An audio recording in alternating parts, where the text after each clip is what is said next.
ತೆಲುಗು ನಟ ನಾಗ ಚೈತನ್ಯ ಮತ್ತು lady super star Sai Pallavi ಕಾಂಬಿನೇಷನ್ನ ತಾಂಡೇಲ್ ಸಿನಿಮಾ ಇತ್ತೀಚೆಗಷ್ಟೇ ತೆರೆ ಕಂಡಿದ್ದು, ಸಿನಿಮಾ ಪ್ರಮೋಷನ್ಗಾಗಿ ನಟ ನಾಗ ಚೈತನ್ಯ ಅನೇಕ ಸಂದರ್ಶನಗಳಲ್ಲಿ ಭಾಗಿಯಾಗ್ತಿದ್ದಾರೆ.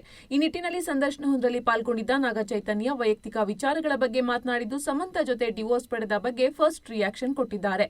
ಈ ವೇಳೆ ನಾಗ ಚೈತನ್ಯ ಪರೋಕ್ಷವಾಗಿ ಡಿವೋರ್ಸ್ ಕಾರಣ ಹಾಗೂ ಇತರ ಸಂಗತಿಗಳ ಬಗ್ಗೆ ಮಾತನಾಡಿದ್ದಾರೆ. ಅಲ್ಲದೆ ನನ್ನನ್ನ ಏಕೆ ಕ್ರಿಮಿನಲ್ ತರ ನಡೆಸಿಕೊಳ್ಳಲಾಗ್ತಾ ಇದೆ ಅಂತ ಬೇಸರ ಕೂಡ ವ್ಯಕ್ತಪಡಿಸಿದ್ದಾರೆ. ತಾವು ಪರಸ್ಪರ ಇಬ್ಬರು ಒಪ್ಪಿಗೆಯ ಮೇರೆಗೆ ಗೌರವದಿಂದ ಬೇರ್ಪಟ್ಟಿದ್ವಿ ಅನ್ನೋದನ್ನ ನಾಗ ಚೈತನ್ಯ ರಿವೀಲ್ ಮಾಡಿದ್ದಾರೆ. ನಾನು ಕೂಡ ಒಂದು ಬ್ರೋಕನ್ ಫ್ಯಾಮಿಲಿಯಿಂದ ಬಂದ ಕಾರಣ ವಿಚ್ಛೇದನದ ಬಗ್ಗೆ ನನಗೆ ಅರಿವಿದೆ ಅಂತ ಸ್ಪಷ್ಟಪಡಿಸಿದ್ದಾರೆ. ನಮ್ಮ ವಿಚ್ಛೇದನವನ್ನ ಬಹಳ ಗೌರವಯುತವಾಗಿ ಸ್ವೀಕಾರ ಮಾಡಿದ್ದೇವೆ ಎಂದಿದ್ದಾರೆ. ಬಳಿಕ ಮಾತನಾಡಿ, ಈ ವಿಚಾರ ಗೌಪ್ಯವಾಗಿ ಇಡಲು ನಾವೆಷ್ಟೇ ನೋಡಿದ್ರೂ ಇಲ್ಲ ಸಲ್ಲದ ಗಾಸಿಪ್ ಆಗಾಗ ಹರಿದಾಡುವಂತಾಗಿದೆ. ನಾವು ನಮ್ಮ ಖಾಸಗಿತನಕ್ಕೆ ಗೌರವ ನೀಡಿ ಅಂತ ಕೋರಿದ್ವಿ, ಆದರೆ ಇದುವೇ ಗಾಸಿಪ್ಗೆ ಎಡೆಮಾಡಿಕೊಟ್ಟಿತ್ತು ಅಂತ ಅವರು ಬೇಸರ ಹೊರಹಾಕಿದ್ದಾರೆ. ನಮ್ಮ ನಿಲುವಿನ ಬಗ್ಗೆ ನಮಗೆ ಸ್ಪಷ್ಟತೆ ಇದೆ. ಸುಮ್ಮನೆ ನಮ್ಮ ವೈಯಕ್ತಿಕ ಬದುಕಿನ ಅವಲೋಕನ ಮಾಡ್ತಾ ಕಾಲಹರಣ ಮಾಡದೆ ಅವರವರ ಬದುಕು ಅವರವರು ನೋಡ್ಕೊಂಡ್ರೆ ಉತ್ತಮ ಅಂತ ಕೊಂಚ ಖಾರವಾಗಿ ಹೇಳಿದ್ದಾರೆ.